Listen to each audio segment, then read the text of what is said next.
Assalamualaikum warahmatullahi wabarakatuh. Waalaikumsalam. Bapak, jadi beberapa waktu yang lalu itu ada perubahan permintaan dari pembimbing saya. Yang sebelumnya itu kan saya menyelesaikan draft mengenai barium oxide ya Pak. Nah, Ya. setelah saya tulis sampai result, ternyata dosen saya meminta data yang ini didahulukan gitu. Jadi saya switch lagi bikin ini dari awal, yaitu effect of multi-wall carbon nanotube on the NIR emission enhancement from erbium dot borat glass. Jadi yang kemarin apa ya? Kayaknya bukan pakai MWCNT ya? Ya Pak, saya buka coba yang kemarin ya Pak ya. Bentar. Ya. Jadi yang kemarin itu progresnya sampai result ya Pak. Baik. Kalau yang ini saya selesaikan gitu karena harus diselesaikan lebih dahulu. Jadi akan saya buka perbandingannya. Baik.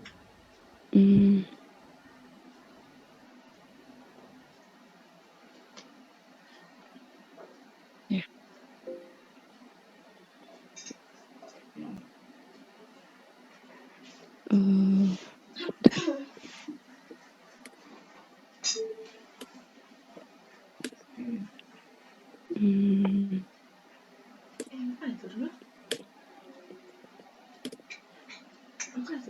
Oke.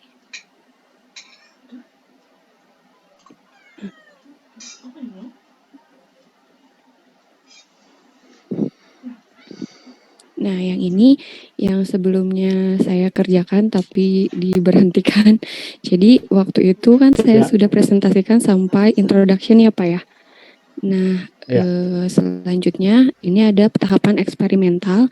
Yakni yang pertama saya jelaskan dulu komposisi lengkap dari gelas yang saya buat. Ini yang kemarin ya? Ya ini yang kemarin Pak, lanjutannya. Oke. Sebetulnya yang kemarin nggak perlu, biar yang baru aja nggak apa-apa, biar sekalian. Gitu Pak. Karena kalau balik lagi ke yang lain kan kemarin kan nggak dipakai nanti kan? Iya.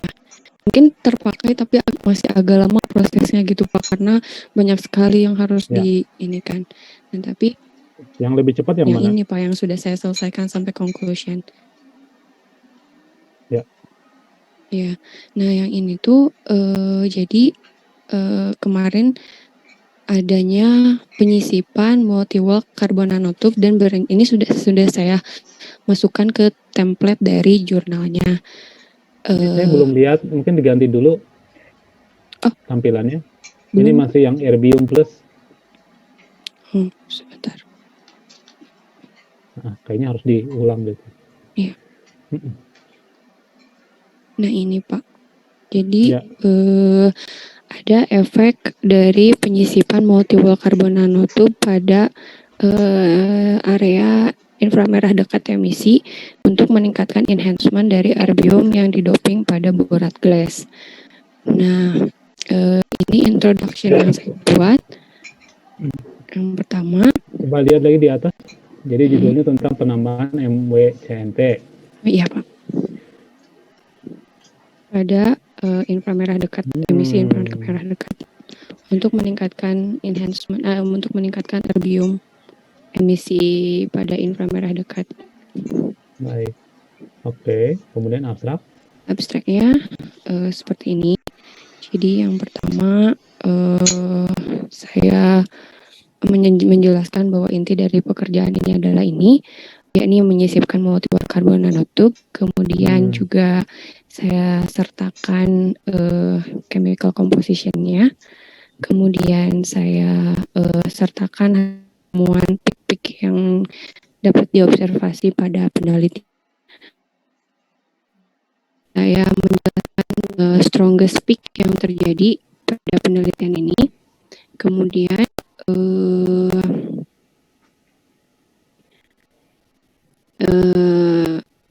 ini Pak, jadi berdasarkan beberapa literatur memang, karena kan saya tidak menggunakan SEM atau TEM gitu ya Pak. Jadi untuk karbon nanotube melalui emisi. Ya, ini beberapa literatur menyatakan bahwa emisi di sekitar 412 nanometer yang di bawah eksitasi 275 nanometer itu bisa mengindikasikan keberadaan dari multi-wall carbon nanotube. Dan ternyata gelas yang saya buat juga menghasilkan emisi di area itu gitu. Jadi saya bisa merujuk literatur yang sudah saya baca tersebut untuk mengindikasikan keberadaan dari multi-wall carbon nanotube. Eka mengeksitasinya pakai sinar apa? Pakai alat apa? 275. Waktu itu saya mengemisinya pakai spektrofluorometer, Pak. Di mana? Di Thailand, Pak, di Nakhon Pathom. Ada alatnya sampai 275 ya. Jadi ini sampai 275. Iya, Pak. Waktu itu rentangnya UV Visnir, okay. kemudian ya. Ini sebetulnya kalau saya lihat agak lemah ya, karena biasanya untuk apakah untuk ini apa namanya membuktikan MWCNT itu seharusnya ya pakai SEM gitu ya. SEM ya. Iya. Jadi ya tapi ya kan ini dimasukkan ya. Ya kan, karbon nanotube dimasukkan kan? Beli ya. Beli kemudian dimasukkan kan? Iya, Pak. Bukan sintesis sendiri kan? Bukan, beli, Pak. Dari Sigma Aldrich gitu. Ya sudah. Okay. Ya. Kemudian saya juga menghitung band gap energi menggunakan metode Tauk plot dari data absorpsinya, dan juga penelitian ini bertujuan untuk mencari material baru yang lebih efektif dan efisien untuk pengembangan solid state application. Baik. Kemudian ini untuk introduction-nya. Jadi ini saya masih agak singkat karena kemarin di switch datanya sangat buru-buru gitu, Pak. Jadi saya kerjakan sebisa saya dulu.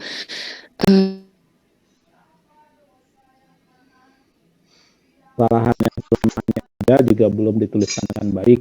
Betul. Saya lihat di sini tujuan dari penelitiannya juga tidak tertulis secara eksplisit ya. Ya. Ditulis ya itu ya, tolong Iya, baik, Pak. Kemudian ini eksperimentalnya, Pak. Saya tuliskan ya. Saya tuliskan chemical composition-nya, kemudian material yang saya gunakan, raw material yang saya gunakan, kemudian juga peralatan yang saya gunakan gitu, Pak. Loh, metodenya kok nggak ada? Metode dari fabrikasinya berarti ya, Pak? Iya. Sebenarnya metode dari fabrikasinya itu menggunakan melt quenching konvensional, tapi memang belum secara detail di sini, Pak. Hanya saya jelaskan temperatur yang digunakan. Berarti saya harus lebih detail lagi pada metode ya, Pak.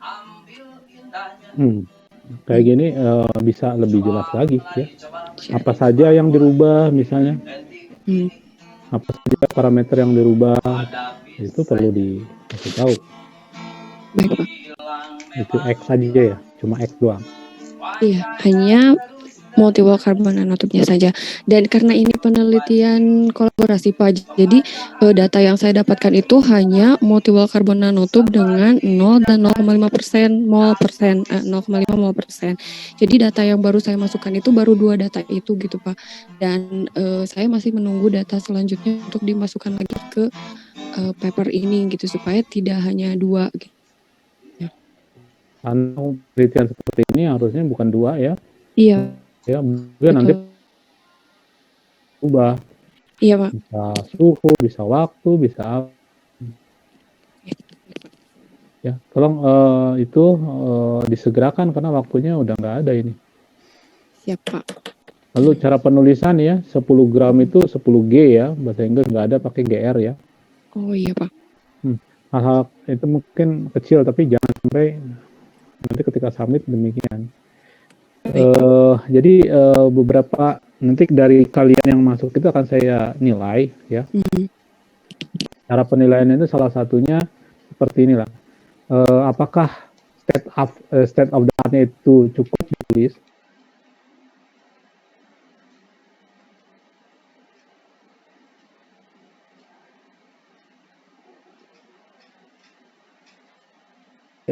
dari nilai 100% poin saya akan kurangi 5 poin. Setiap satu hal yang kurang itu saya kurangi 5 poin ya.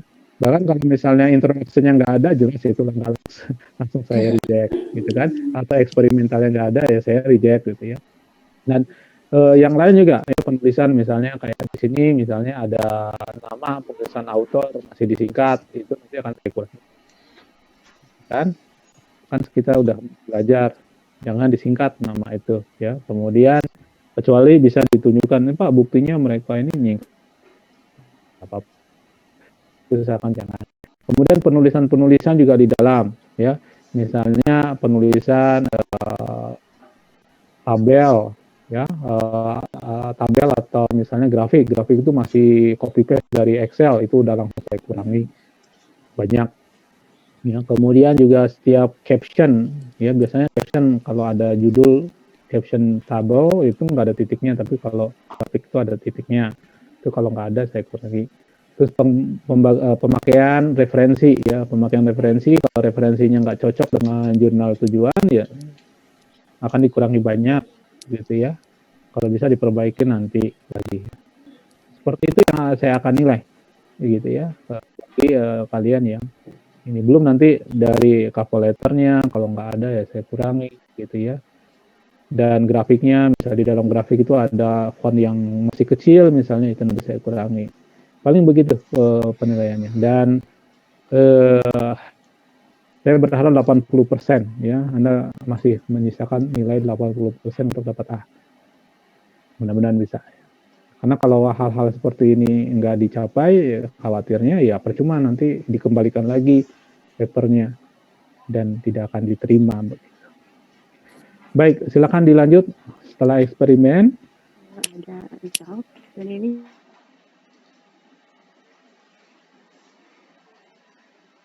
waktu yang sangat singkat. Saya grafiknya masih copy paste dari origin adanya, dan saya lihat juga memang masih sangat kecil-kecil gitu ya Pak yang menunjukkan titik-titiknya. Ya. Yang pertama data yang saya punya adalah absorption spectra. Jadi ada beberapa peak yang bisa diamati itu, dan areanya memang berada dari sangat rentangnya cukup lumayan panjang gitu ya absorpsinya, dari mulai face dan juga near. Kemudian selanjutnya ada data emisi dari inframerahnya, dan peak yang paling tinggi itu berada di 1536 nanometer dengan hasil transisinya dari 4:13:2 sampai yaitu 11:11 itu. Kemudian memang hasilnya menunjukkan bahwa yang menggunakan multi-wall carbon nanotube itu memiliki intensitas emisi yang lebih tinggi dibandingkan dengan sampel yang tidak mengandung multi-wall carbon nanotube. Kemudian ini Pak yang sebenarnya saya agak ragukan, ini emisi di 412 nanometer ini menunjukkan keberadaan dari multi-wall carbon nanotube. Dan ini dan memang sebenarnya ada satu sampel, jadi ada 2 sampel. Jadi yang untuk yang 0% multi-wall carbon nanotube-nya itu memang tidak ada peak sama sekali gitu Pak, tapi sangat berantakan gitu, penuh dengan noise seperti itu. Jadi saya tidak masukkan gitu karena tampilannya jadi sangat jelek sekali. Jadi saya hanya menempelkan yang ada mengandung multi-wall carbon nanotube-nya. Kemudian datanya juga yang ini ada direct bandgap dan indirect bandgap dari multi-wall carbon nanotube. Mana discussion-nya? Jadi di template-nya itu result-nya itu include discussion gitu. Memang belum maksimal saya masukkan gitu. Baik. Jadi begini ya. Kalau saya masuk ke kontennya, iya, Pak. Karena ini sebidang saya ini masuk ke konten. Iya, Pak. Itu juga mungkin sebidang bisa ngasih tahu. Pertama, saya dengan data yang ada sekarang ini merasa dari pengalaman saya untuk dapat diterima di Q1, Q2 jurnal itu agak berat. Iya. Ini agak sulit, terus terang. Nah, data cuma hanya 2, begitu ya. Dan perbedaan photoluminescence ya, emisinya juga nggak terlalu terpaut beda. Artinya coba dilihat deh, itu karena kalau orang yang biasa ngambil PL itu ya, dengan sedikit saja kalian itu misalnya memindah posisinya atau mengaduk solusinya atau ganti sudut gitu ya, itu berbeda. Mana PL-nya tadi? Nah itu figure 2 emission. Itu cukup berbeda. Bahkan kalau kita ngukur 2 kali aja kadang-kadang berbeda. Pasti ada beda. Apalagi kalau ngelihat hasilnya seperti ini, yang boleh dibilang tidak mulus, tidak smooth, gitu ya. Jadi ini sebenarnya nggak bisa di-compare sejauh pengalaman saya. Itu secara konten, tapi saya nggak bisa masuk banyak di konten. Tapi ini mungkin ya masukan saja ya sebagai yang sama-sama meneliti di bidang luminescence gitu. Ini agak berat gitu. Dan sebetulnya saya nggak ingin menilai konten, tapi kan saya berharap ya kalian bisa masuk ya. Iya. Gitu. Bagi yang lain yang bukan di bidang saya ya saya nggak bisa melihat dari konten. Tapi kalau di sini mungkin saya bisa beri masukan. Ya. Termasuk juga tau plot itu sebetulnya ya sering juga dipakai, tapi dengan sifat-sifat ya kelihatannya hasil UV vis-nya tuh bagus ya. Pertama hasil UV vis dulu ya. Kalau di sini kan nggak di mana ya ditampilkan hasil UV vis-nya.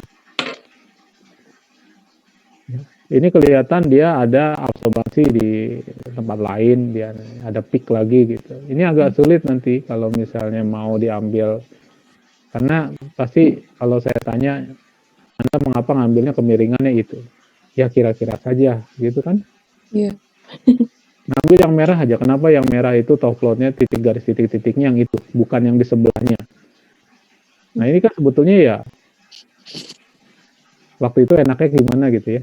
Kayaknya yang ini deh gitu, kayaknya yang ini gitu ya. Nah itu kejadian dimanapun, di tempat saya juga demikian. Saya pun sulit gitu ya. Oleh karena itu saya jarang sebetulnya menggunakan top plot, kecuali yang saya punya grafiknya udah bagus.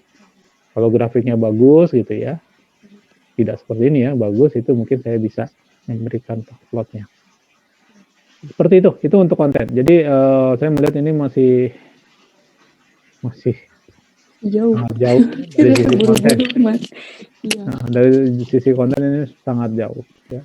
Dari sisi pembuatan ini juga masih jauh. Grafik-grafik masih tadi kan udah disebut ya, ada huruf-hurufnya masih kecil, nggak kelihatan gitu ya. Nah, itu tolong nanti diperbaiki ya. Setiap gambar itu di belakangnya nggak ada captionnya itu tidak pakai titik gitu. Itu juga ya. Terus juga discussion juga masih belum selesai. Jadi mungkin ya diselesaikan dulu lah ya. Mungkin atau ada yang mau ditanyakan silakan ditanya sekarang gitu. Kalau terkait penulisan ini ya. Kalau saya melihat ini belum selesai, memang belum selesai. Ini masih bisa dikembangkan lagi, banyak, silakan dikembangkan. Hanya saja sayangnya cuma 2 data. Itu agak sulit. Tapi kalau misalkan saya juga, misalkan memang yang ini kan yang satunya lagi Pak, yang barium oxide yang sebelumnya, itu kan sangat saya serius ininya Pak ya. Saya lebih serius menganalisisnya gitu Pak. Nah, untuk yang ini karena memang datanya juga lebih banyak gitu Pak, apa mungkin Pak lebih bagus daripada data yang tadi itu untuk disubmit jadi jurnal? Ya, pertama saya belum lihat yang satu lagi datanya. Ini Pak. Oh ya, datanya belum saya masukkan. Maksudnya ini masih paper yang MWCNT yang Anda tampilkan di sini.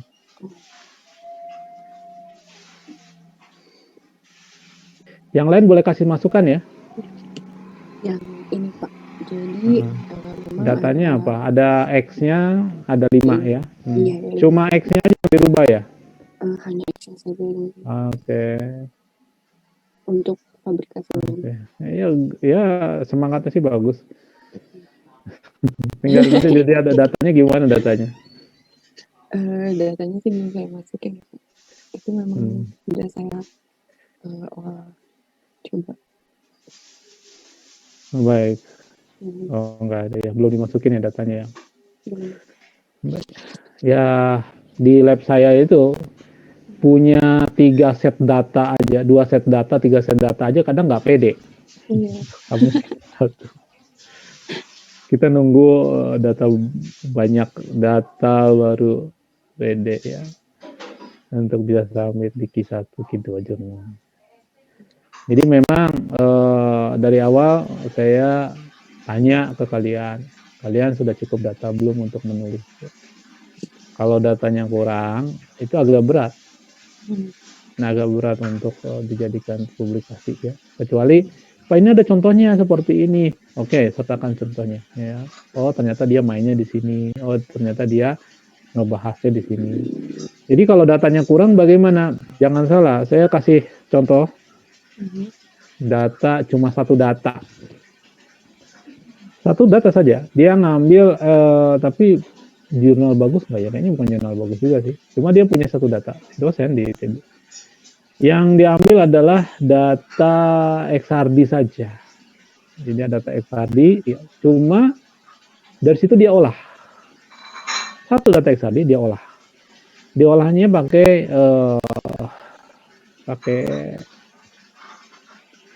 read field. Nah, read fieldnya itu dimainin. Ya.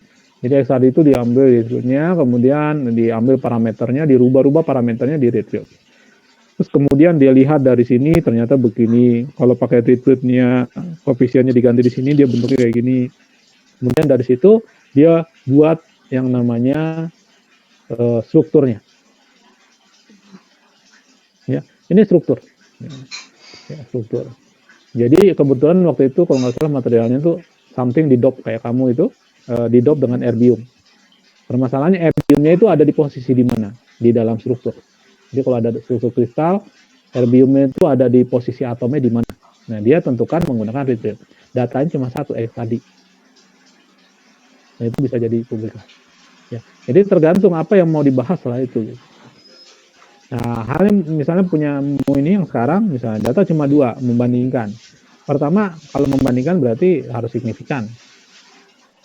Jadi dilihat dari PL-nya. Nah, ini permasalahan saya tahu di situ PL-nya itu kalau sedikit-sedikit beda, itu bukan suatu yang bisa dijadikan alasan bahwa itu berbeda. Karena satu sampel pun kalau ngukurnya itu berbeda tanggal atau berbeda, nggak usah berbeda tanggal, berbeda sampel dalam arti saya ngukur pertama saya masukin powdernya. Kemudian saya lepas, saya masukin lagi powder yang sama, gitu ya, itu udah beda hasilnya di PL itu. Ya. Cuma yang berbeda, yang nggak berbeda itu misalnya puncaknya nggak berbeda mungkin, tapi tinggi rendahnya itu berbeda. Jadi ketika kita mau membandingkan, oh ini lebih tinggi daripada yang ini, ya. Kalau yang tidak terlalu signifikan kayak yang tadi, itu ya berarti kurang bisa dipercaya. Apalagi datanya kalau dilihat tadi banyak zigzag ya, artinya kalau banyak gitu berarti alat itu belum presisi, artinya bisa jadi sinyal yang keluar atau cahaya yang keluar itu sangat kecil, sehingga jadinya bentuknya itu zigzag kayak gitu. Biasanya kalau yang dia cukup terang, dia nggak zigzag kayak gitu, noise-nya sedikit, dia smooth sekali. Dari data itu aja saya bisa lihat, oh ini berarti datanya sangat nggak terang begitu, sehingga masih ada noise-nya besar. Seperti itu yang bisa saya beri masukan. Dari yang lain boleh ya memberi masukan? Tapi saya boleh nunjukin data yang sudah untuk boleh. yang dari waktu itu. Boleh. Ya, jadi data jadi eksperimental memang saya masukkan ke paper Bentar, suaramu kok putus-putus atau ini yang pertama datanya itu ada tampilan fisiknya dulu ya Pak. Seperti ini gelas yang saya buat. Oh, silakan. Kemudian ini ada physical properties-nya.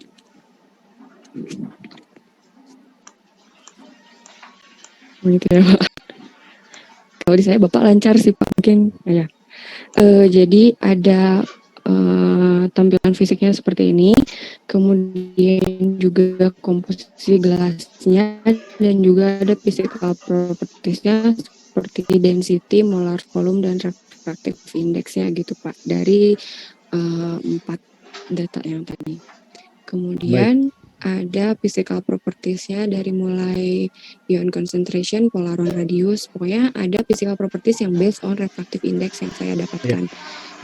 Beberapa data yang saya dapatkan. Kemudian absorption spectra, excitation spectra.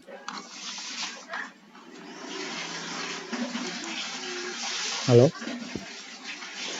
Aduh, hilang. Putus kayaknya saya. Halo, kedengeran? Dengar Pak. Ada Pak. Terdengar Pak. Mbak Eka-nya ya. Oh, bukan saya yang hilang. Bukan Pak. Kira saya. Kok tiba-tiba hilang? Jangan-jangan saya putus. Gitu. Ini emang internet di sini nih kadang-kadang hilang. Silakan Eka. Iya. Ya kemudian tadi ada physical properties yang based on refractive index Pak, dan ada absorption spectra, excitation spectra, kemudian emission spectra dan juga Jude-Oveldt intensity parameter untuk melihat radiative properties-nya. Ini bagus banyak datanya. Nah iya ya, maksudnya karena saya serius menggarap yang ini kemarin gitu Pak, tiba-tiba suruh menggarap data yang tadi gitu, jadi saya memang agak bingung gitu. Kemudian ini ada radiative transition probability-nya dan juga ada absorption and emission cross section-nya dan juga gain coefficient-nya. Gitu sih Pak. Bagus. Jadi ini bisa ditulis ini dengan baik. Iya Pak. Saya kira datanya sudah cukup, tinggal yang belum ada itu adalah masalah discussion-nya. Iya. Jadi penelaahan kira-kira jadinya gimana, strukturnya apa, kalau ditambah BAO itu strukturnya misalnya bagaimana gitu, dibanding orang lain, sampai sejauh mana itu ya discussion-nya. Atau ya buat mekanismenya misalnya dan lain sebagainya. Kalau ada itu perfect. Iya Pak. Tadi sampai di Q1. Dan yang mana nih Anda mau tulis duluan, saya nggak bisa no comment. Karena saya mau tulis dua-duanya Pak. Saya tidak bisa mencampuri yang seperti itu. Ya kalau memberi saran bisa ya, saran saya dahulukan yang ini. Karena ini berhubungan dengan mata kuliah ini. Dalam arti ya dalam penilaian ya.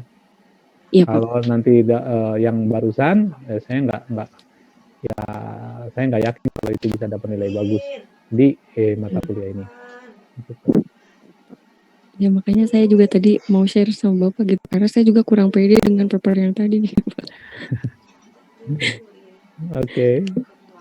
Ya diceritakan saja gitu.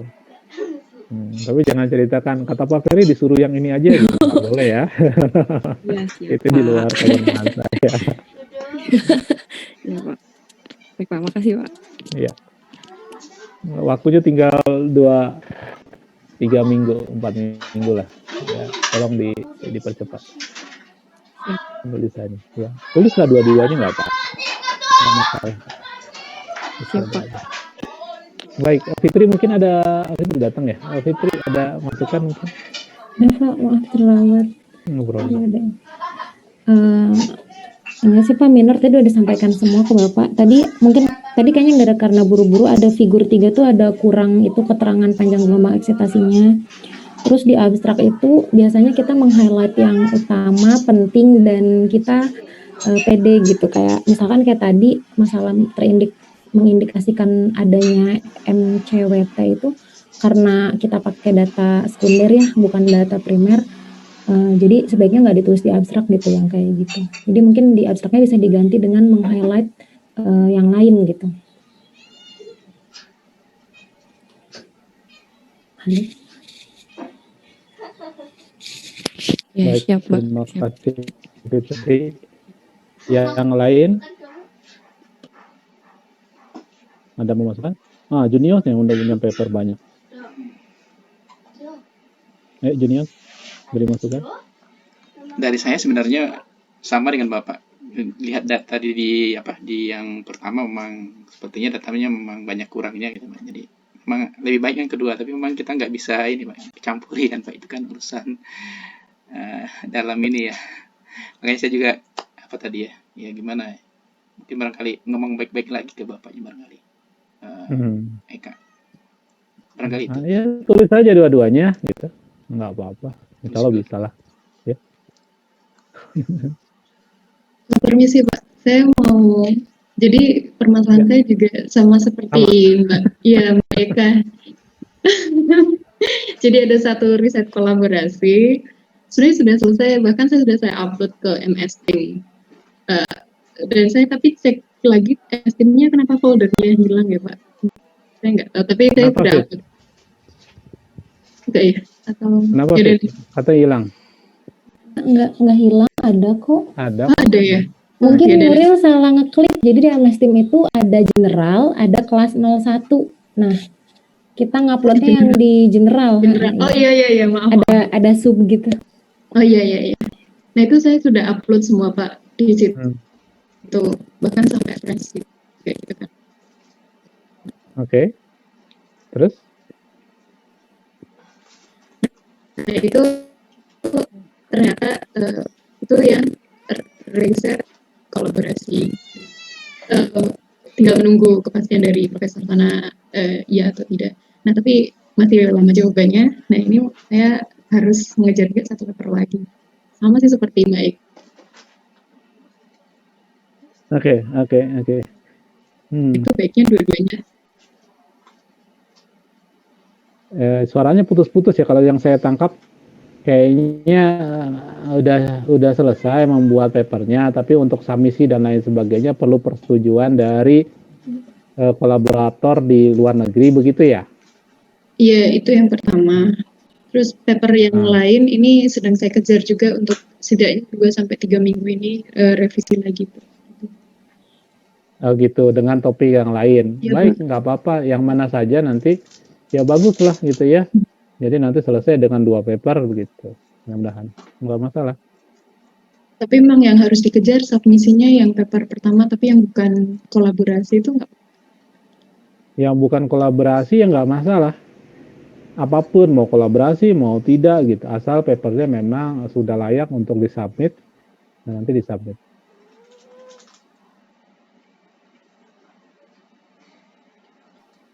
Gitu ya. Tapi nanti misalnya ya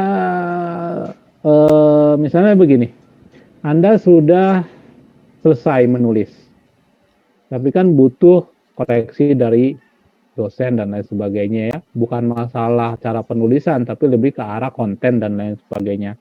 Seperti tadi dengan kolaborator.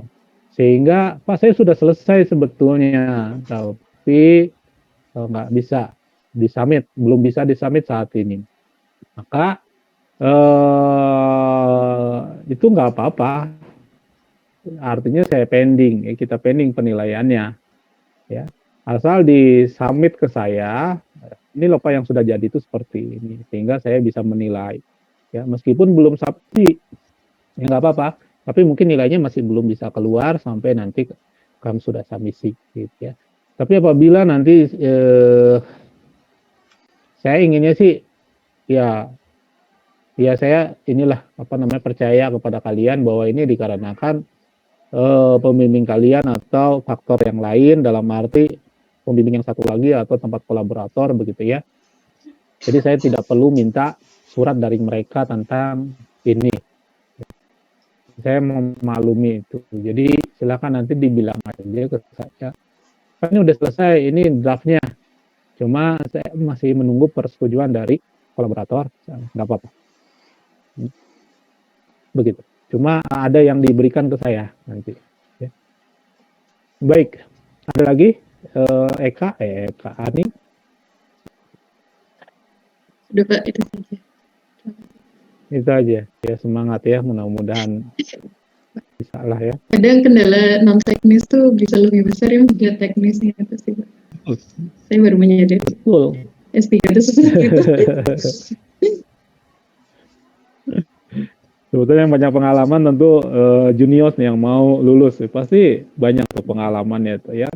Bukan hanya masalah teknis, yang non teknis ini banyak. Kebanyakan Atau memang mungkin non-teknis, Fitri Pak. tuh bisa juga tuh cerita-cerita bagian non teknis, bagaimana caranya menanggulangi bagian non teknis ini. Semua ada ceritanya, dan ini ceritanya bisa diwariskan ke anak cucu nanti ya, bisa diceritakan. Oh dulu saya gitu.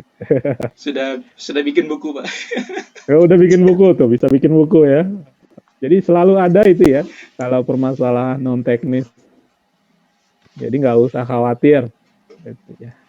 Ya, Eka ya, panas ya di situ ya. Di sini dingin, hujan.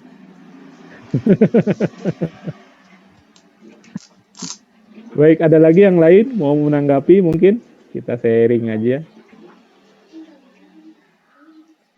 Baik, kalau tidak ada, udah ada Fitri. Fit, tolong dilanjutkan Fit yang kemarin. Yang minggu lalu tentang submisi. Jadi kan kemarin kalau nggak salah tengah jalan submisi ya kita ya. Tolong ini kan ya. Dan bagi nanti yang merasa ini mau terlambat ya, nanti kan dikirimkan. Termasuk juga cover letter juga dikirimkan ya, file-filenya berupa TIFF gitu ya, itu dikirimkan supaya kita bisa nilai. Ya, supaya kami bisa nilai itu tolong dikirimkan. Baik, silakan Fit. Ya Pak.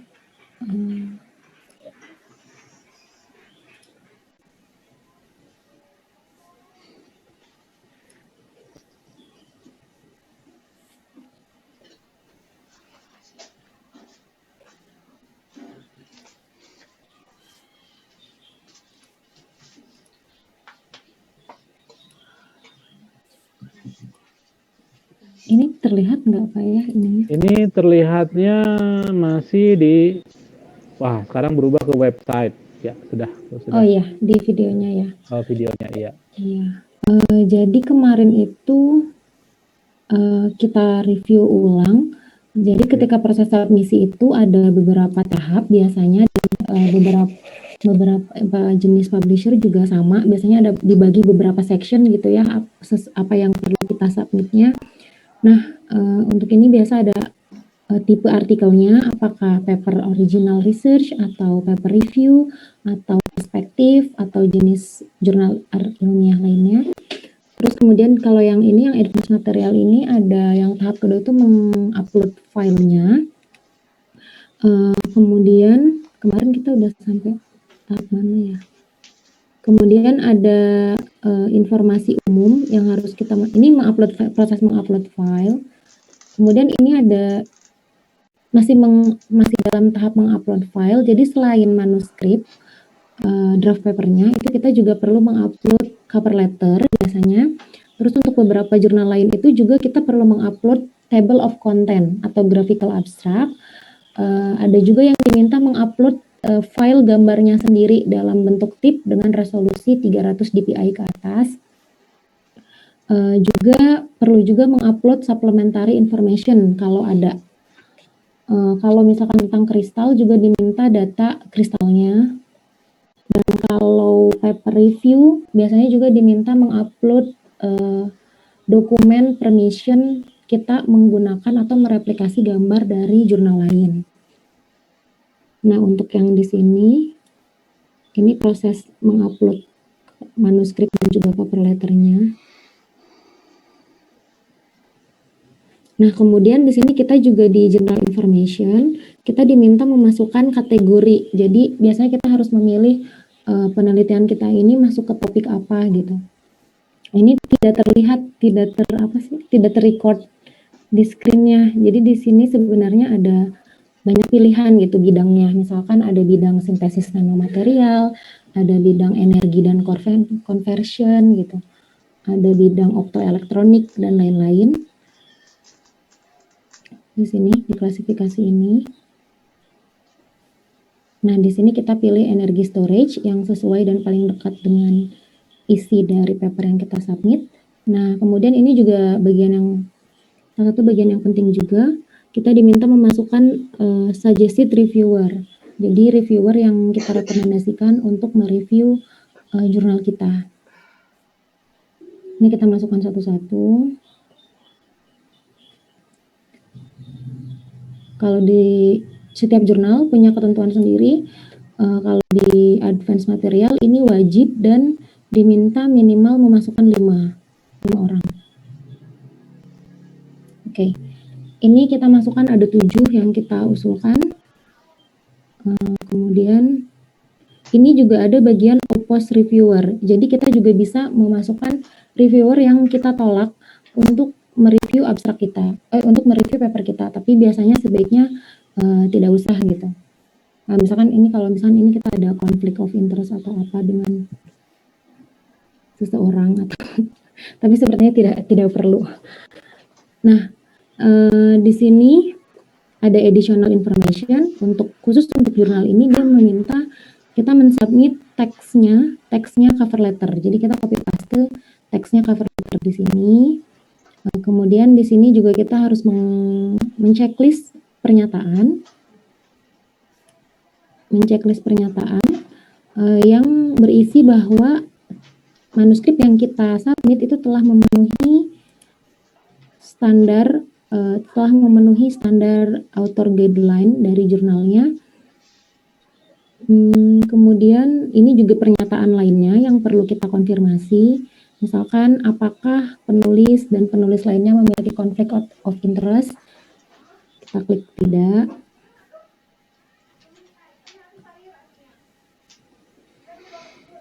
Kemudian yang ini kita diminta mengetikkan nama. Ini seperti mungkin pengganti tanda tangan elektronik gitu ya, sebagai surat pernyataan gitu. Nah, di sini kita menuliskan nama Pak Ferry sebagai corresponding author.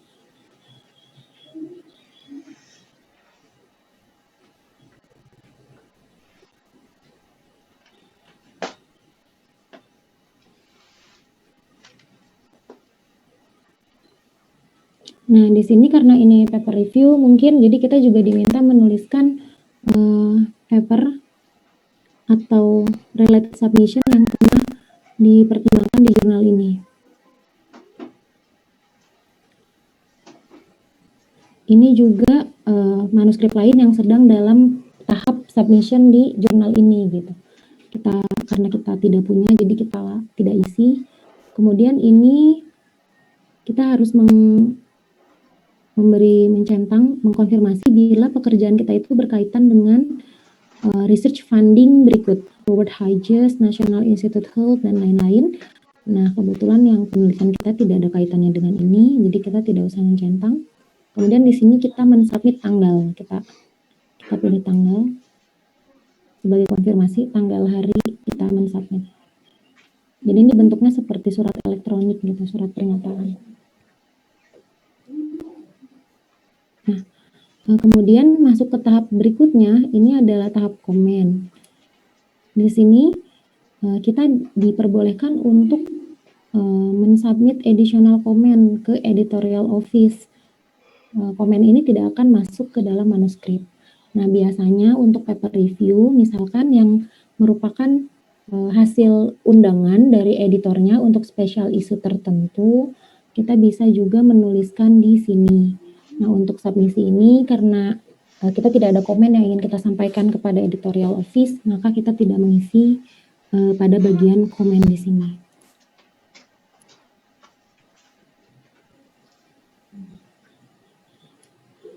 Nah, selanjutnya data terakhir ini adalah manuskrip data. Untuk di beberapa jurnal seperti RSC misalkan, bagian section ini tuh ada di bagian awal dan kita harus input manual satu-satu.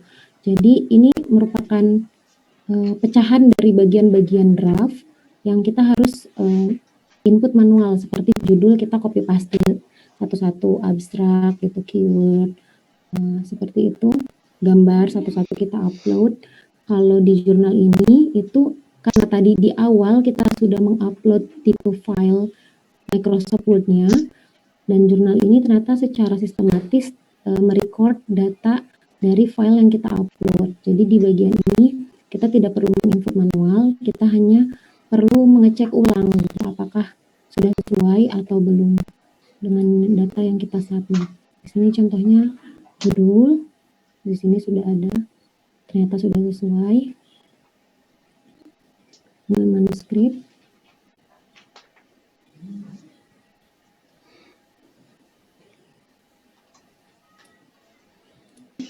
Judulnya betul, ini. Kemudian abstraknya juga kita baca ulang apakah sudah sesuai dengan draft kita. Ternyata sudah. Kemudian keywordnya juga sudah. Kemudian ini adalah list dari author. List autornya juga sudah otomatis termasukkan di sini, tapi ada beberapa yang perlu kita lengkapi datanya yang ada tanda seru ini. Bisa kita klik. Oke, maka kita harus memasukkan datanya. Nama sudah betul.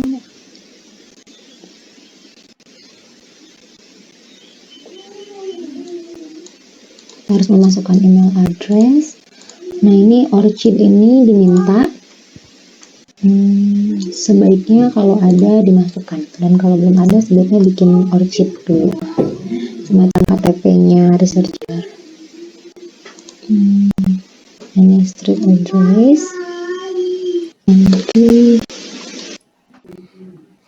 Ya, jadi di sini adalah proses untuk melengkapi data dari author yang sebelumnya memang sudah terinput secara otomatis, namun ada beberapa yang harus kita lengkapi seperti email dan juga alamat jalan dari afiliasi yang kita gunakan. Dan juga kita juga bisa memasukkan orchid juga kita punya. Sudah semua author, kebetulan ini ada 4. Telah kita masuk. Ini karena otomatis mensubmit menggunakan akun Pak Ferry, maka di sini secara otomatis Pak Ferry tertulis sebagai corresponding author dan juga sebagai first author. Padahal di manuskrip ini adalah first authornya itu saya, maka kita bisa mengubah urutan dari autornya dengan cara mendrag seperti ini. Maka akan ada tertulis Fitri Aulia Permatasari first author. Kemudian urutan autor lainnya, yang kedua adalah Alif, yang ketiga adalah Pak Izul, kemudian yang terakhir adalah Pak Ferry dan juga sebagai corresponding author di sini tertulis. Ini untuk bagian author telah terpenuhi. Kita klik next. Di sini ada funding information. Kita diminta menuliskan sumber dana dari penelitian ini.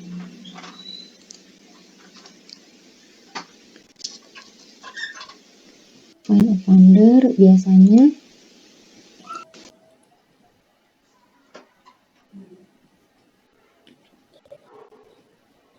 Nah, jadi di bagian funding ini beberapa sistem publisher atau jurnal itu mereka sudah menerapkan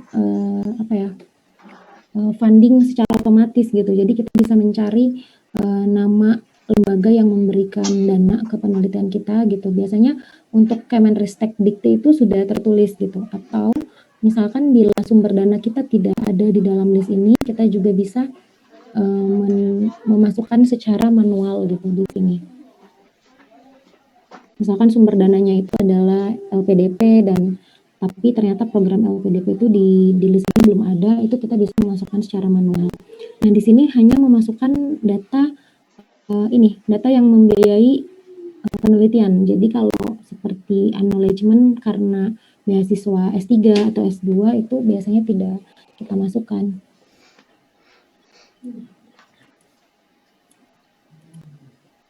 Yang mendanai penelitian ini ada 2 dengan penerimanya yang berbeda. Setelah kita masukkan semua, sebelum save and submit letter, kita bisa mencetak file PDF yang file PDF dari submisi untuk mengecek ulang. Tapi jika kita ragu atau mau konfirmasi, kita bisa klik save dan kita bisa mensubmit nanti.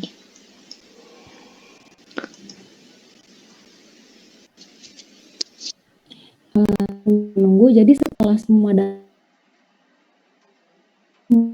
publisher yang pernah saya coba untuk submit itu sama menerapkan adanya sistem approval PDF. Jadi sebelum kita submit, kita bisa mendownload dulu bentuk PDF dari dokumen yang akan kita submit. Jadi di situ ada semua filenya, nanti saya tunjukkan, ada semua datanya, mulai dari cover letter, mulai dari gambar atau supporting information, semuanya di-compile menjadi satu PDF, bentuk submisinya seperti apa, di situ ada semua.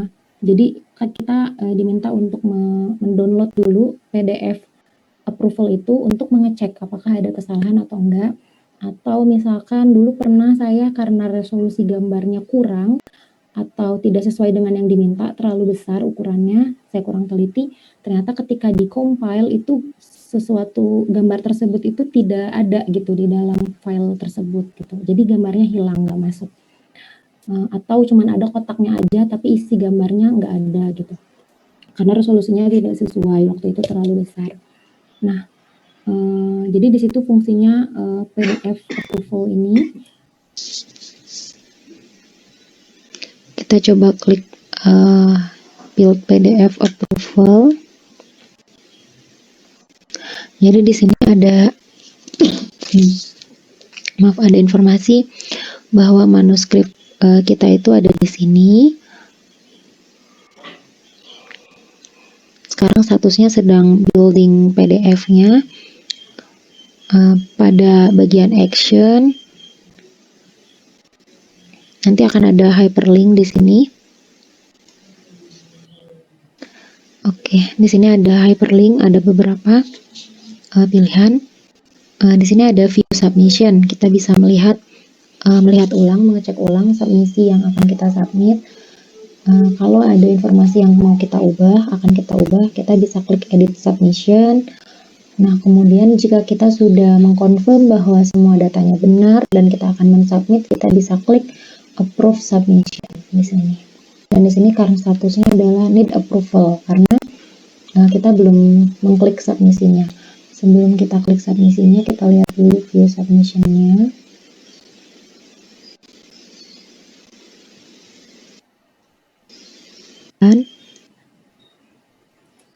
Nah, ini adalah build PDF. Jadi ini adalah kira-kira dokumen yang nanti akan disubmit ke editorial office, bentuknya seperti ini. Jadi di sini kita perlu mengecek ulang. Ini tipe jurnal, tipe papernya itu adalah paper review, corresponding autornya ini Pak Ferry, autornya siapa aja, suggested reviewernya, apakah sudah benar dengan yang kita input tadi. Kemudian please submit plain cover letter. Ini cover letternya Sudah betul. kemudian Sudah betul letternya.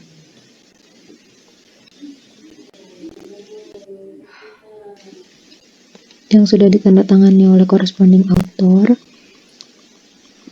kemudian di sini juga gunanya kita untuk mengecek khawatirnya kita salah mensubmit gitu, salah mengupload file. Misalkan cover letternya kita nguploadnya yang belum ada tanda tangan, misalkan gitu, atau nguploadnya cover lama file yang lain gitu, bukan cover letter yang kita maksud. Kemudian di sini juga kita mengecek ulang isi manuskripnya, apakah sudah sesuai, apakah ada part yang hilang, gambarnya apakah ada gitu, dan apakah caption figurnya juga ada.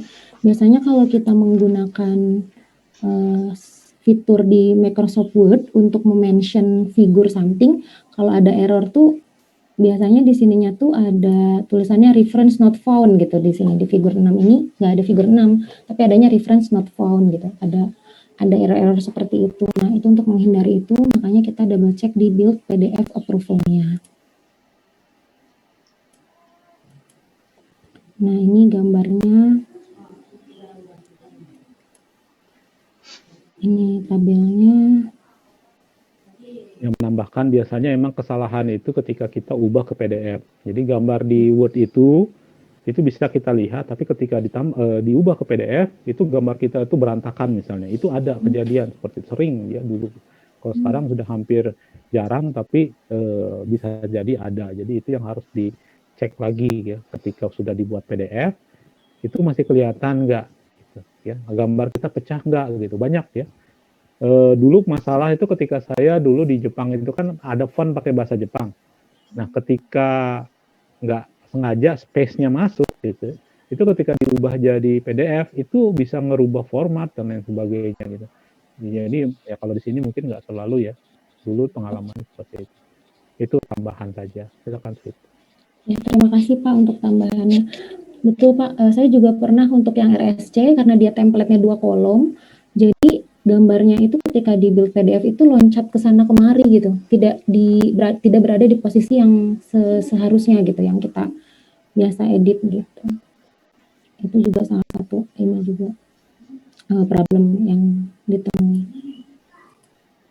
Kemudian ini setelah kita mengkonfirmasi bahwa build PDF-nya yang mau kita submit itu tidak ada masalah dan telah sesuai, maka kita perlu melakukan konfirmasi lagi untuk mensubmit ini gitu.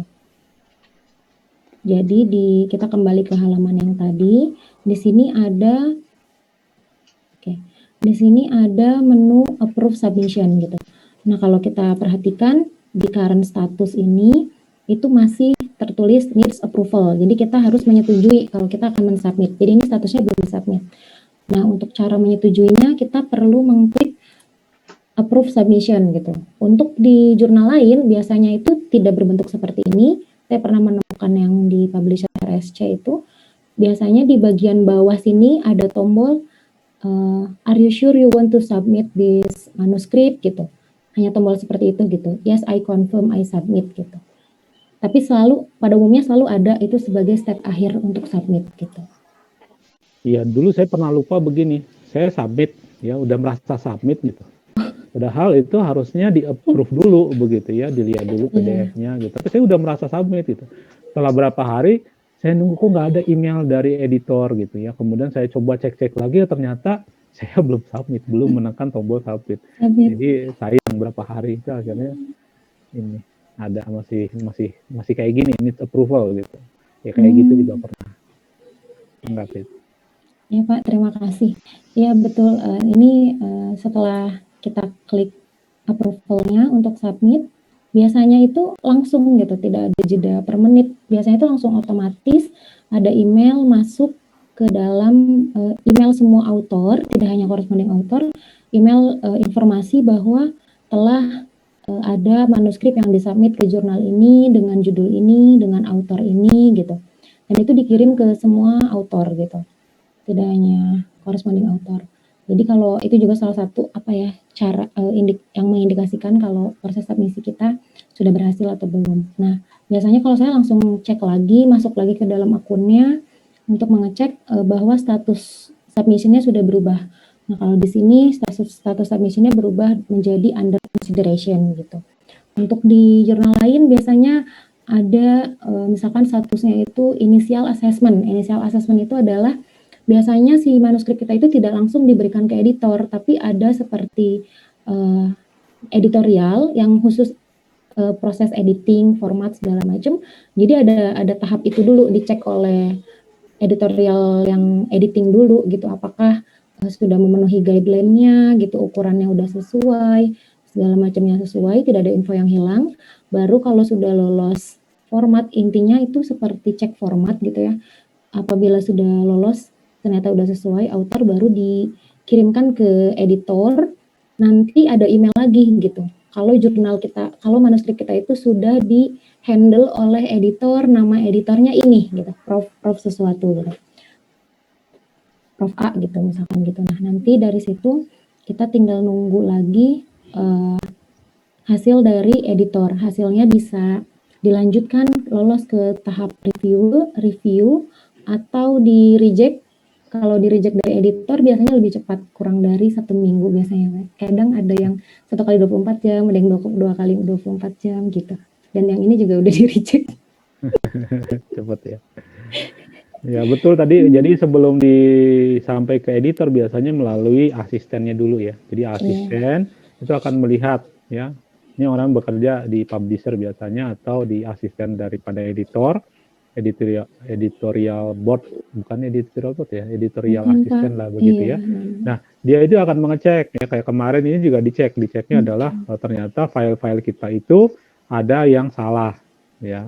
Misalnya file permission ya, permission itu seharusnya ditujukan ke advance material, tapi punya kita itu waktu itu advance permission-nya ditujukan kepada paper yang tempat lain misalnya gitu ya. Kalau kemarin kejadiannya bukan ke advance material, karena di region sini, kita submit tempat lain. Ternyata setelah submit tempat lain, wah file-filenya belum kita update ya waktu itu ya. Iya Pak, lupa. Akhirnya itu dicek dulu, ya dicek, tolong diperbaiki gitu. Jadi semua itu akan dicek sebelum masuk ke editor.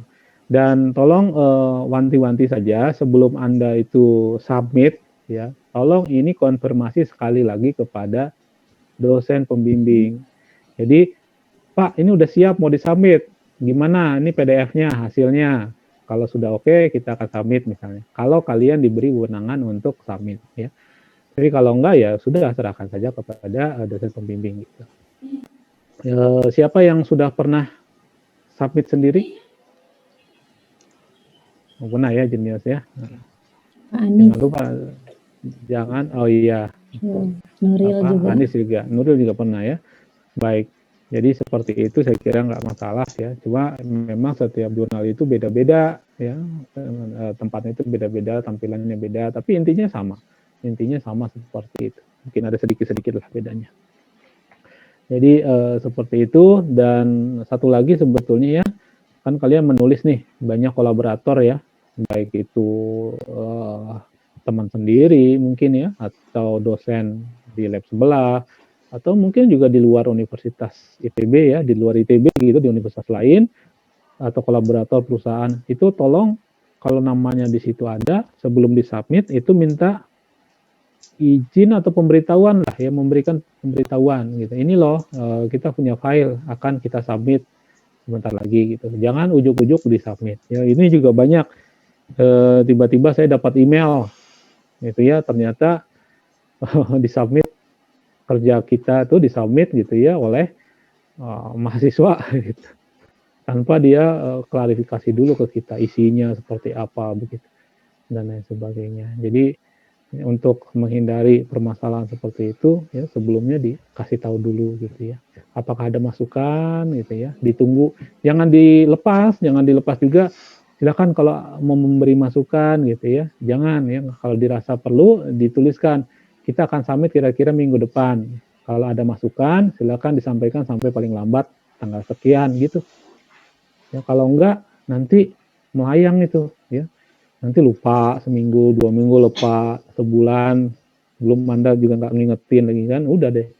Tiba-tiba kok mundur-mundur terus selanjutnya. Jadi hal-hal seperti itu. Silakan Fit, dilanjut. Ada lagi? Mau ini Pak, paling mau ngasih tips untuk yang submitnya dilakukan oleh dosen pembimbingnya sendiri, tapi kan kita yang harus menyiapkan filenya ya Pak, dan mungkin dosen pembimbingnya juga kurang aware dengan apa aja yang perlu diminta. Jadi sebenarnya kita bisa aja bikin akun atas nama kita sendiri di jurnal yang kita tuju, karena gratis memang bikin akunnya, dan kita cuman masuk aja gitu, login ke menu submission untuk melihat apa aja yang perlu dibutuhkan gitu, info-infonya. Yang kadang tuh hal-hal itu tidak tertera di author guideline gitu. Ya. Boleh ya diberikan masukan seperti itu. Ini harus siapin ini, disiapin semua. Ya. Cover letter juga bisa lah kalian siapkan sendiri, nanti minta tanda tangan aja. Ya. Tapi bukan bilang, Pak ini minta tanda tangan, tolong tanda tangan ini ya, tolong submitin, bukan begitu ya. Tapi dilihat Pak ini udah dibuatkan cover letternya, silakan dicek kalau sudah oke tanda tangan. Baik, ada lagi dari junior nih yang pernah submit. Ya Pak, mungkin saya dengan Fitri nggak jauh beda cara submitnya, dan juga programnya juga mirip sama. Cuman ada satu yang beda di tempat saya itu, tidak akan pernah dilanjutkan oleh editor tanpa ada persetujuan dari masing-masing author Pak. Jadi ada satu step yang harus disetujui sama semua author, baru dia jalan Pak. Kalau tidak dia akan terhenti saja gitu. Jadi lebih ini lagi Pak, lebih ketat lagi gitu. Iya, ada yang seperti itu, ada. Saya juga pernah ya. Jadi saya diminta untuk mengisi persetujuan bahwa nama Anda sebagai autor di sini gitu kan.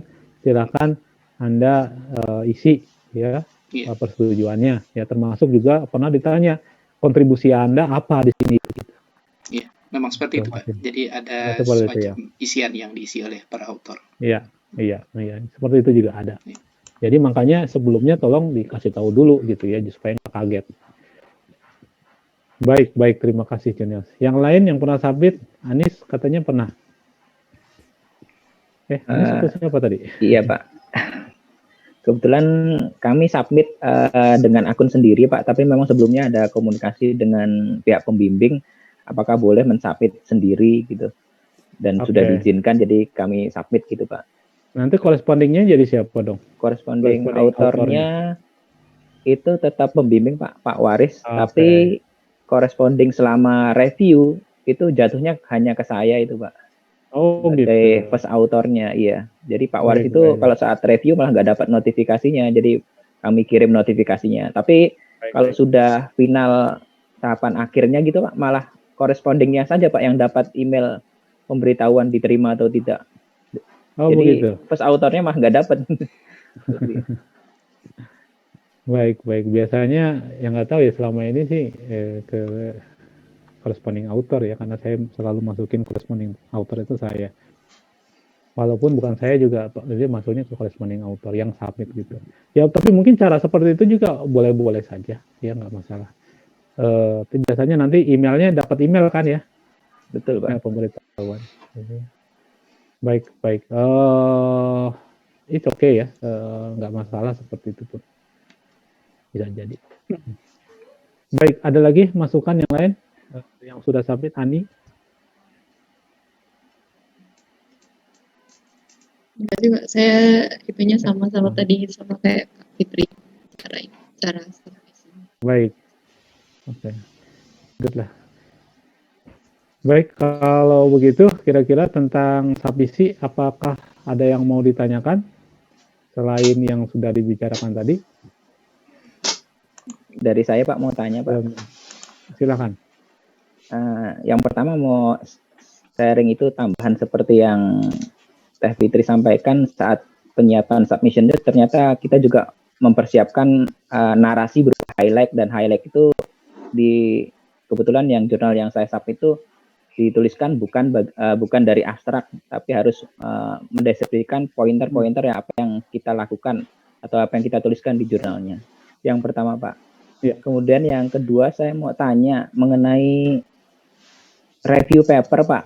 Sepengetahuan atau sepengalaman Bapak selaku editor juga ya, termasuk reviewer di beberapa jurnal, seberapa besar pengaruhnya tingkat diterima review paper itu apabila ditulis oleh orang yang mungkin papernya belum banyak gitu Pak? Karena yang sepengalaman kami Pak di lembaga litbang itu biasanya yang menulis review paper pada jurnal nasional ya Pak, yang kan jurnal internasional kan baru booming mungkin 5 tahun terakhir, itu biasanya di level peneliti madya atau utama. Jadi beliau itu mensitasi hasil pekerjaannya dia sendiri atau kepakaran yang sejenis, yang serumpun, dan kemudian dituangkan dalam tulisan dia sebagai review paper gitu Pak.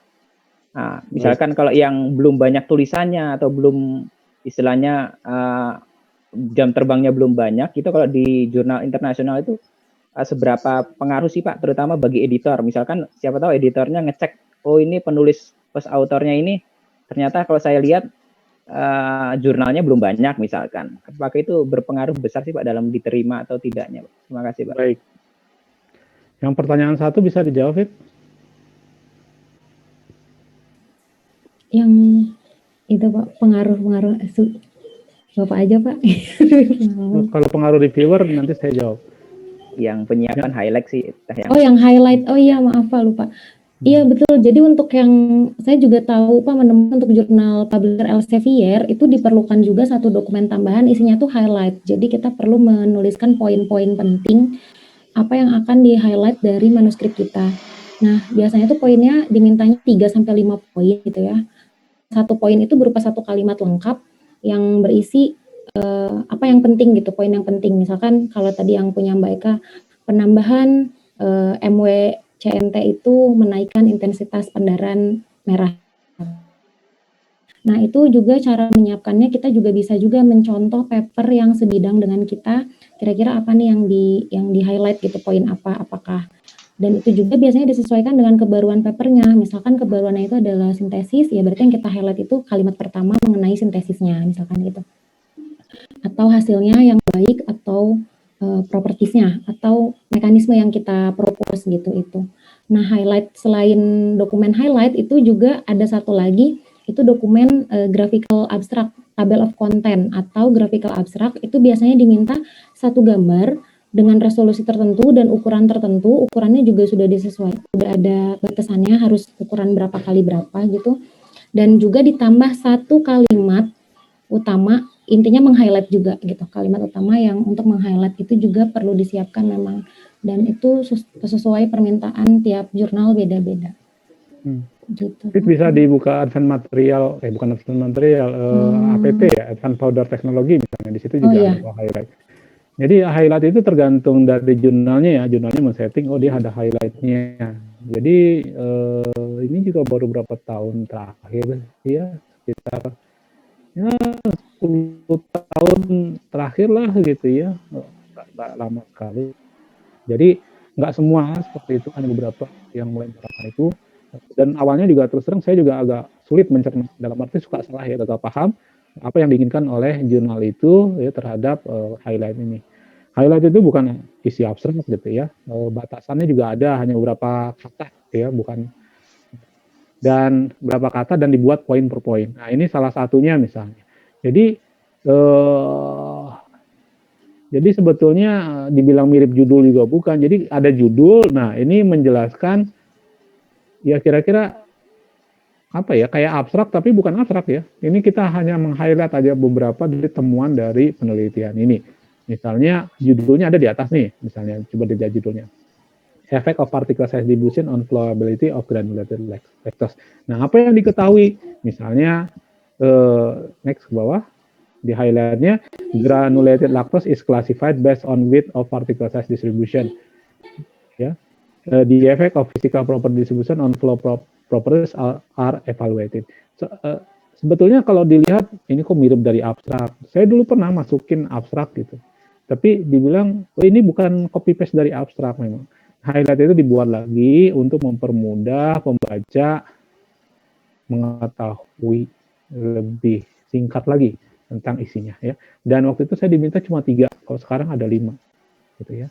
Ada yang masukan kayak gini, ini adalah metode-metode atau bukan metode, apa yang dilakukan di paper ini gitu. Ada yang hasilnya gitu, ada yang hasilnya diketahui begini-begini. Dan ini ya sampai sekarang kadang saya nggak tahu apa yang diinginkan, ini tinggal ditanya apa maksudnya, pengen diisi seperti apa.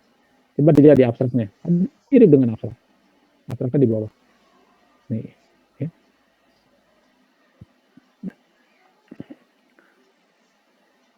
Misalnya the effect of particle size distribution of flowability of granulated lactose was analyzed. Kalau di atas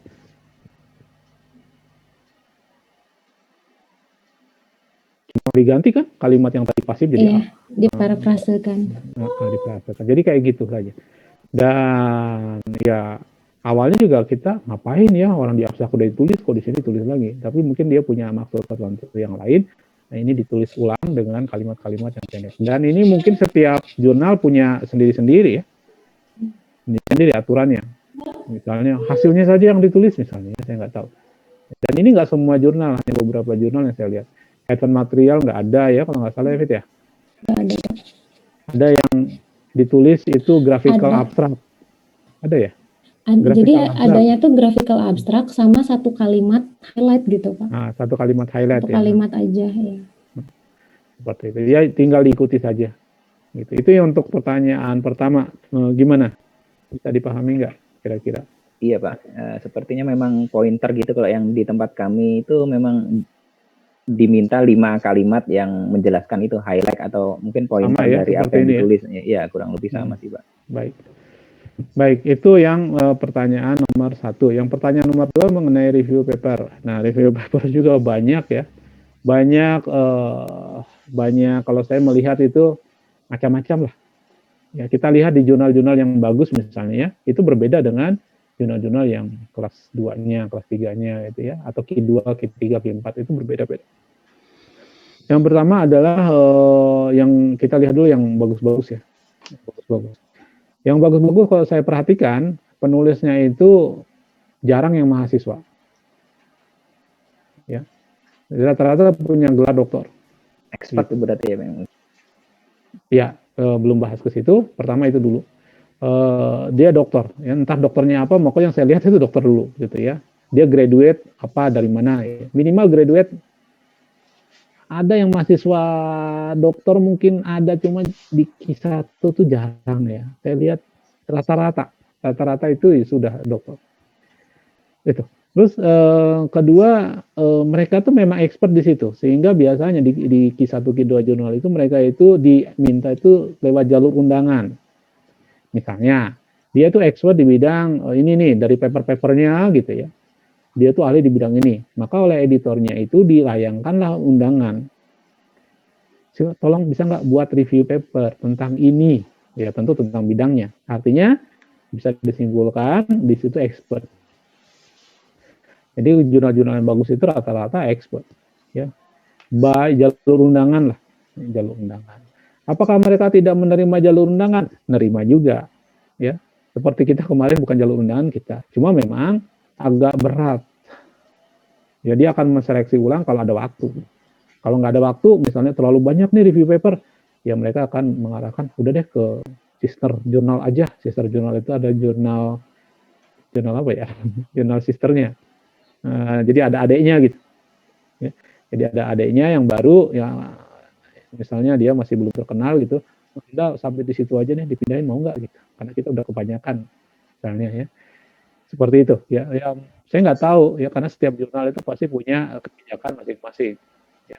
Bisa dia lihat atau mungkin dari H indeksnya, bisa dilihat dari apakah orang ini riset tentang ini sebelumnya, bidangnya sama, itu nggak kelihatan dari kita dan tidak tertulis.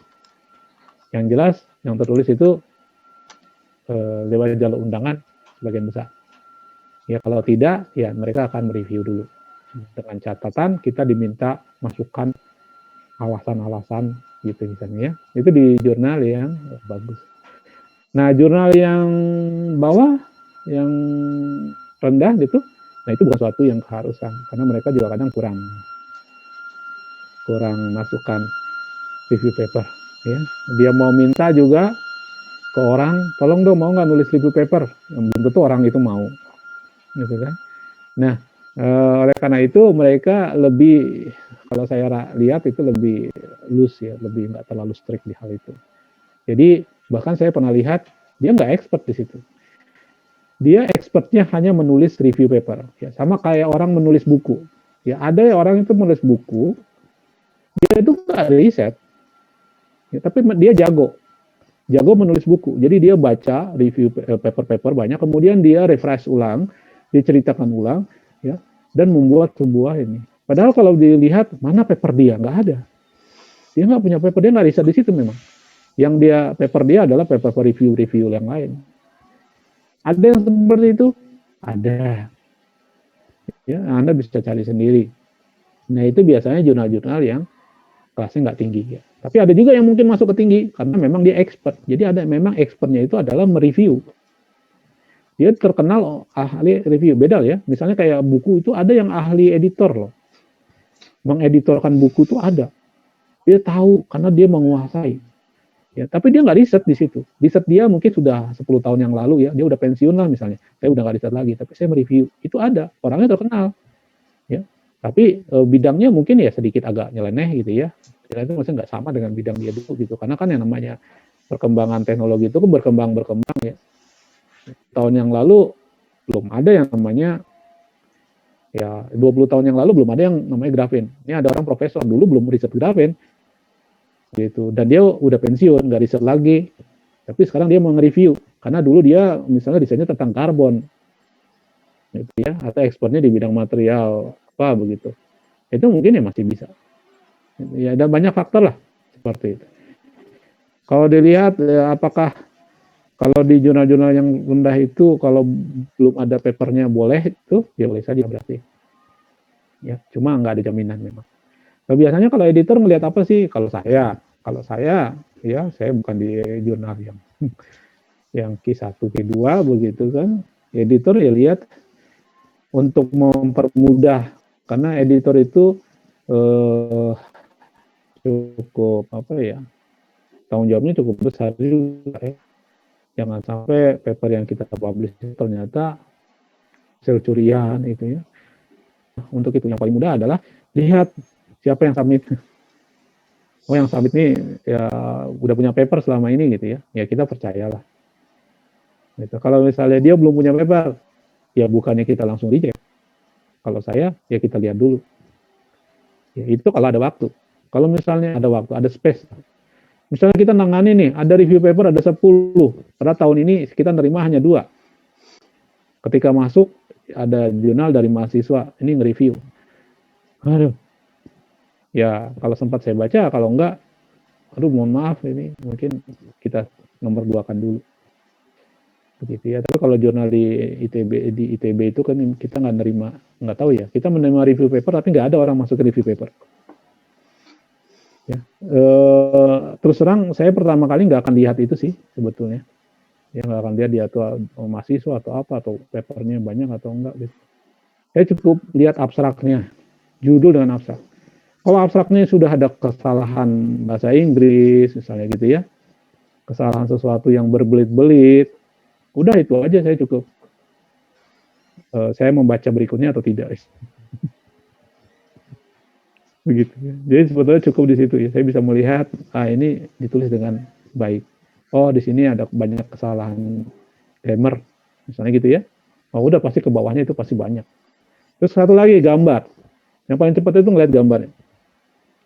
Kalau gambarnya itu ditulis dengan asal-asalan, oh gambar ini asal gitu ya. Tulisnya tuh hurufnya kecil, nggak kelihatan. Nah itu kalau banyak, terlalu banyak paper yang saya tanganin, yang ini mah daripada nyusahin loh, ya karena nanti kita harus edit semua itu, gitu ya. Dengan kita punya jurnal itu kan harus gambarnya harus jelas. Ada kayak gini, gitu kan. Wah belum nanti orangnya susah dikontak. Udah dikasih tahu juga belum tentu mau memperbaiki. Daripada susah di akhir, kita punya beban berat, target sudah tercapai, mohon maaf gitu. Itu lebih mudah. Ya kita nggak bilang kayak gitulah, kita bilangnya yang hal-hal yang lain yang kira-kira kita bisa ini. Tapi selama ini belum ada sih yang seperti itu.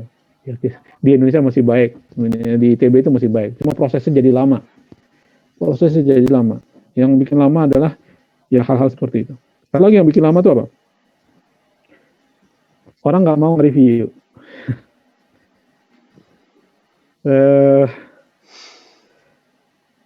Ya gimana ya? Banyak di Indonesia itu orang nggak mau nge-review. Ya termasuk saya itu malas juga nge-review sebetulnya. Cuma masih nerima ya. Kecuali kalau saya udah banyak, saya akan tolak gitu. Tapi ya saya akui lah, ya orang Indonesia itu banyak yang nggak mau nge-review. Dia mau bikin paper tapi nggak mau nge-review. Emangnya paper kita itu kalau kita submit itu nggak di-review sama orang, di-review, gitu kan? Mereka meluangkan waktu dan reviewer itu nggak dibayar loh. Di Indonesia ya susah, ini sangat sulit. Ya, mereview itu, memberikan tolong yang ini direview gitu. Oh kembalinya kapan nggak tahu. Oleh karena itu bisa sampai setahun di Indonesia proses reviewer itu, reviewing proses itu. Karena susah mencari reviewer. Udah nggak jawab gitu ya, nggak jawab gitu. Tolong direview, nggak jawab. Terus kita gimana coba, editor? Kalau misalnya kita ya udah Pak nggak jadi, ternyata di sana ini lagi dikerjain kok, itu jadi masalah. Kalau misalnya mau di reject juga nggak jadi gitu kan, ya kayak gitu juga nggak enak gitu, apalagi kalau orang udah punya nama. mau mengingati berulang-ulang juga kadang nggak enak juga gitu. Jadi itu masalahnya ya. Sedangkan nanti autornya mencak-mencak. Ini gimana sih kerjaan editor katanya? Lama banget, udah setahun belum diakses. Ya itu ya kejadian. Nggak usah jauh-jauh, jurnal ITB juga demikian ya. Ada yang berbulan-bulan, lebih dari setahun juga ada. Jadi seperti itu, gitu ya. Itu lebih masalah di Indonesia. Tapi kalau mengenai review paper tadi, ya begitulah. Jadinya sebaiknya memang yang sudah editor akan melihat untuk amannya, ya dia akan memilih orang yang sudah pengalaman. Tapi bukan berarti kalian saya belum pernah nulis gitu ya. Ya, kalian kan nulis nggak sendiri lah ya, dengan dosen pembimbing kalian juga. Jadi nanti nulis review papernya dengan dosen pembimbing. Dosen pembimbing kan udah ada ya publikasinya selama ini. Jadi itu yang bisa salah satunya yang bisa nanti editor itu melihat. Seperti itu sebetulnya. Ya. Mungkin gitu, Anis. Baik, ada Pak, yang mau terima kasih, ditanyakan Pak. lagi, Anis? Atau yang kurang jelas? Sudah cukup sih, Pak. Ada lagi yang lain? Baik. Yang lain? Tidak ada. Baik. Kalau tidak ada, kita bahas apa sekarang? Submisi sudah. Nanti kalian sudah pernah melihat ini kan? Koreksi menggunakan Turnitin, udah ya? Sudah ya, sudah pernah kalau nggak salah saya kasih ya. Pernah, Turnitin. Ya. Anda bisa mengakses atau minta ke dosen pembimbing mengaksesnya. Itu juga jangan lupa ya, sebelum submit dicek dulu plagiarism supaya nggak kena nanti. Baik. Oke, jadi kalau ini udah selesai, minggu depan kita rencananya akan membahas tentang bagaimana kita telah menunggu ya hasil review, kemudian datang reviewnya, kalau dia itu minta revisi, bagaimana caranya kita merevisi ya. Dan mungkin nanti Fit, tolong disiapkan contoh-contoh hasil revisi kita ya, terus submitnya sama saja ya, cuma di situ apa yang harus diperhatikan secara umum ya. Dan ini nanti digunakan juga ketika kalian membuat tesis, disertasi ya, itu nanti juga direview kan, nanti juga akan dimintai jawaban. Jawaban ini ditulis ya, poin per poin gitu. Nah ini nanti kita akan coba sharing ya, apa yang telah kita lakukan. Ya. Supaya apa? Supaya editornya senang, kemudian reviewernya juga oke. Ya, jadi nanti kembali lagi itu ke reviewernya sudah oke belum dengan jawaban seperti ini gitu ya. Kalau mereka bilang oh sudah oke, ya kita diakses. Kalau enggak ya kita akan diminta lagi gitu berulang-ulang. Ada yang 2 kali, ada yang 3 kali. Kemarin kita 3 kali, sekali 2 kali, iya 3 kali baru diakses. 3 kali direview. Ya, kita udah revisi, minta lagi, revisi, minta lagi gitu. Itu kejadian seperti kemarin itu. Ya, yang nggak usah khawatir. Nah, apa yang kita lakukan setelah submit ya? Biasanya kalau sudah submit ya, kalian istirahat dulu. Ya, jangan setelah submit ya, baru submit. Nah, sekarang paper kedua begitu. Ya, jangan dulu ya. Istirahat dulu aja sehari gitu ya. Buat Anda refreshing dulu. Ya, dengan demikian nanti ada semangat lagi untuk menulis yang berikutnya. Dan setelah itu lupakan yang sudah disubmit sejenak, lupakan. Ya, mau hasilnya kayak gimana, jangan dipikir-pikir dulu. Nanti kalau di reject gimana ya, nanti dulu ya. Itu nanti aja. Lupakan sejenak, ya. Dan kerjakan yang lain. Ya, kerjakan yang lain. Dalam arti kalau ada penelitian ya berikutnya di minggu-minggu berikutnya adalah mengerjakan penelitian berikutnya. Ya, jangan baper ya, pengen tahu gitu, ini gimana nih ya gitu ya. Tiap hari diliatin itu hasilnya apa progresnya bisa dilihat ya. Jadi selama ini kita bisa lihat progres udah sampai di mana. Ya, mungkin seminggu sekali atau awalnya ya setelah di review paling berapa minggu baru kita lihat lagi gitu ya.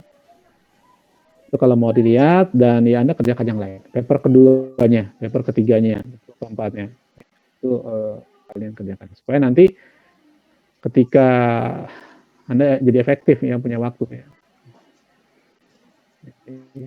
Kalau mau istirahat ya istirahatnya jangan lama-lama lah ya. Refreshingnya jangan lama-lama, cukup sehari gitu ya. Boleh ya. Baik, mungkin itu yang bisa saya jadikan masukan. Ada tambahan, Fit? Mungkin? Nggak ada, Pak. Nggak ada ya? Baik, kalau nggak ada ya mungkin hari ini 5 menit lagi ya kita cukupkan dulu di sini. Nanti minggu depan kita 2 kali lagi pertemuan. Jadi yang sudah menurut saya Junius kan sudah, kemudian tadi Nuril belum ya, Nuril ya ada permasalahan Nuril ya Eka tadi belum ya, ada permasalahan mau paper yang mana, tolong dipikirkan salah satunya, nanti ya, kalau ada masalah lagi bisa didiskusikan minggu depan atau minggu depannya lagi. Nuril tadi ada masalah apa Nuril tadi ya, hampir mirip-mirip ya, Mirip, Pak. Tujuan kolaboratif. tolong itu nanti ya itu, kalau itu tapi paper sendiri kayaknya udah lumayan lebih siap. Kemudian itu yang saya sudah lihat 3. Kemudian prihatin juga sudah saya lihat. Minggu depan yang saya belum lihat itu, benar nggak ini? Anis sudah ya kalau nggak salah ya. Tapi bagian akhir sudah belum? Kalau status terakhir, alhamdulillah papernya sudah di-accept dan sudah publish, Pak. 11 November kemarin. Di Q1 ya? Q2, Pak. Q2, oke. Ya. Bagus, selamat. Kita beri tepuk tangan dulu ya buat Anis ya. Makasih ya. Oke, selamat ya Anis ya. Kemudian Muhammad Taifukur Rahman, gimana? Ya Pak, yang kemarin itu baru sampai pendahuluannya saja. Oke, minggu depan ya, tolong disiapkan semuanya. Ya, insya Allah. Ya, baik. Kemudian Azwar Sutiono. Ya Pak, draftnya sudah saya upload tadi Pak, cuma masih ada sedikit yang masih harus ditambahkan Pak. Minggu depan kita bahas ya, jadi minggu depan kita bahas punya Taufikur Rahman, Azwar, Feriska. Sudah belum ya? Feriska kayaknya belum, udah. Pak. Belum ya? Iya. Feriska tolong nanti dibuat minggu depan. Jadi minggu depan itu mainly itu bertiga kita bahas. Ya, tolong diperlihatkan. Kalau misalnya semua hal-hal yang saya concern itu lewat ya udah lumayan tenang ya, jadi tinggal yang akhirnya, tinggal masukin data. Saya nggak begitu banyak bicara tentang data, apalagi di luar bidang saya. Ya, cara penulisannya udah pas belum gitu. Grafiknya gambarnya udah bagus belum. Tolong itu ditingkatkan lagi kalau belum. Baik, saya kira saya cukupkan sampai di sini. Untuk absensi kalian bisa langsung absen di akademi ya, secara online.